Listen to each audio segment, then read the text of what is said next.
Olá a todos, a todas, bom dia, boa tarde, depende de quando vocês vão assistir esse trabalho. E vou apresentar o sistema de distribuição de energia elétrica na Noruega. Sou Marcelo Álvaro e o professor é o Dr.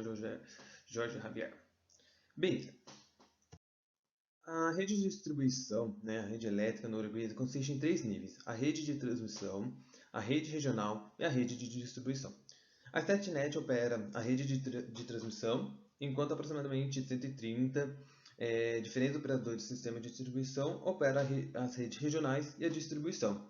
E cada um deles administra sua área geográfica que são autorizadas, são chamadas áreas de concessão.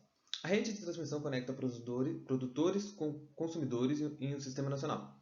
Este tipo de rede é responsável pela confiabilidade e equilíbrio do sistema de potência.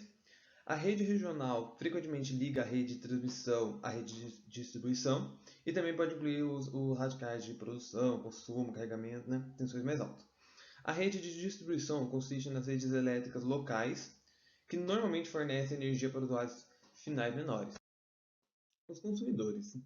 A maioria dos consumidores estão conectados à rede regional ou à rede de distribuição, e ambas são consideradas como sistema de distribuição pela legislação da União Europeia. Grandes consumidores, como a fabricação intensiva de energia ou a indústria petrolífera, estão geralmente conectados à transmissão ou à rede regional.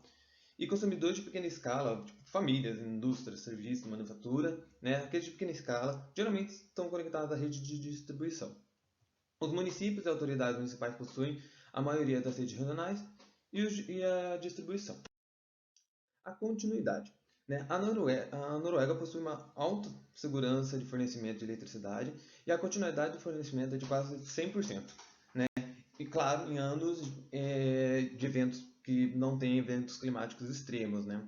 Os consumidores na Noruega experimentam uma média, uma cerca de duas interrupções curtas e duas interrupções longas por ano, onde a duração dessas interrupções média é de menos de 2 minutos para interrupções curtas e de aproximadamente 2 horas para interrupções longas. Porém, a segurança do abastecimento varia de região para região e geralmente é menor nas tensões mais altas. A rede de distribuição norueguesa. A última etapa do fornecimento de energia elétrica ocorre através da rede de distribuição com uma tensão de 22 kV, que é ajustada ao consumo privado. Essa é a maior rede, que se estende por 100 mil quilômetros, e os consumidores de pequena escala, como organizações e residências, estão conectados a essas redes de distribuição. Na Noruega, as empresas de rede são extremamente regulamentadas, isso se deve à natureza da eletricidade ser um commodity. Não é socioeconômico, economicamente eficiente ter mais de uma rede de distribuição de eletricidade aos usuários finais. Então, o mercado é descrito como um monopólio. O que implica que, se os consumidores não estiverem satisfeitos com seus serviços de distribuição, não podem mudar, tem que manter com o mesmo. A rede de distribuição brasileira. A rede de distribuição brasileira são compostas por linhas de alta, média e baixa tensão. Além das redes de subtransmissão, as distribuidoras operam linhas de média e baixa tensão também. E são chamadas de rede primária e secundária. As linhas de média tensão são aquelas com tensão elétrica de 2,3 kV e 44 kV. E são muito fáceis de serem vistas nas ruas, avenidas e grandes cidades, frequentemente compostas por três fios condutores aéreos sustentados por cruzetas de madeira em postes de concreto. A rede de baixa tensão, com tensões elétricas que pode variar entre 110 a 440 volts, são aquelas que também afixadas nos mesmos postes de concreto que sustentam a rede média tensão. Utilizam-se de altura inferior. As redes de baixa tensão levam energia elétrica até as residências, pequenos comércios, indústrias e por meio dos chamados ramais de ligação. Os supermercados, comércios, indústria de médio porte adquirem energia elétrica diretamente das redes médias de tensão, devendo transformá-la inteiramente para níveis de tensão menores, sob sua responsabilidade, claro. Bem, a rede de distribuição do Brasil e da Noruega. Bem, tendo em vista que o sistema de distribuição do Brasil e da Noruega são muito parecidos, mudando alguns fatores, a explicação do sistema de distribuição vale para os dois, até porque o sistema do brasileiro veio do sistema europeu, e então são bem parecidos. Bem, Para conseguir a distribuição de energia elétrica, as concessionárias, passam a energia por transformadores, que são divididos em monofásico, bifásico e trifásico. A escolha mais adequada depende da necessidade de cada estabelecimento. A diferença entre eles está na quantidade de fios utilizados para fazer essa ligação, e o equipamento e o local de abastecimento, e, claro, a quantidade de potência. Quando o transformador é monofásico, a ligação é feita apenas com 2 fios, uma fase e um neutro. A rede bifásica, que é feita em zonas rurais, a ligação é realizada por 3 fios, 2 fases e um neutro. E por fim, no fornecimento trifásico, é feito por 4 fios, 3 fases e um neutro, instalado para atender a regiões urbanas e indústrias devido à alta potência. Antes de chegar nos quadros de distribuição, a energia elétrica ainda passa pelo quadro de medição para ser enviada através de um ramal na entrada do quadro de distribuição. As tarifações.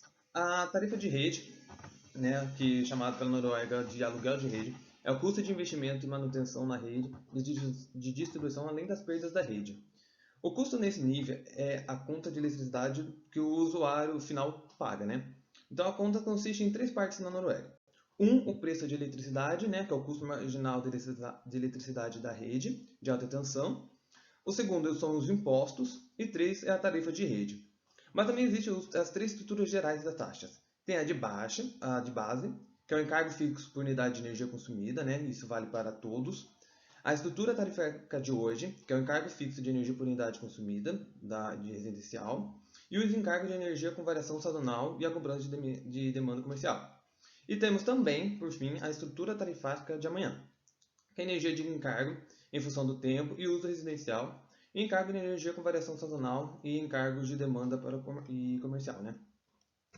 Bem, nós temos as penalidades, caso aconteça alguma ilegalidade. Temos as multa coerciva, temos as taxas de violação e a pena, que ela leva como multa ou até mesmo a prisão. Todas elas são de acordo com a lei da energia do país. Bem, perdas técnicas. O setor de distribuição, é considerado o elo mais fraco do setor elétrico, e a perda no setor de distribuição é de 50%. Existem dois tipos de perdas, as técnicas e as não técnicas. As perdas técnicas se devem à deterioração da energia nos consumidores, equipamentos utilizados para a linha de transmissão, transformador, linha de subtransmissão e linha de distribuição, aí perdas magnéticas. As perdas técnicas normalmente são de 22,5% e dependem diretamente das características da rede e do modo de operação. Dentro das perdas técnicas ainda se subdivide a técnicas permanentes e as variáveis. E as perdas não técnicas, as perdas comerciais, as perdas são de 16,6% e são relacionadas à leitura do medidor defeituoso, de leitura do medidor, faturamento do consumo de energia ao cliente, falta de administração, restrições financeiras e estimativa de fornecimento de energia não medido. E aqui está o gráfico de como o nível de perdas que nos últimos anos a Noruega vem diminuindo bastante nos seus sistemas devido à sua alta eficiência de sistema.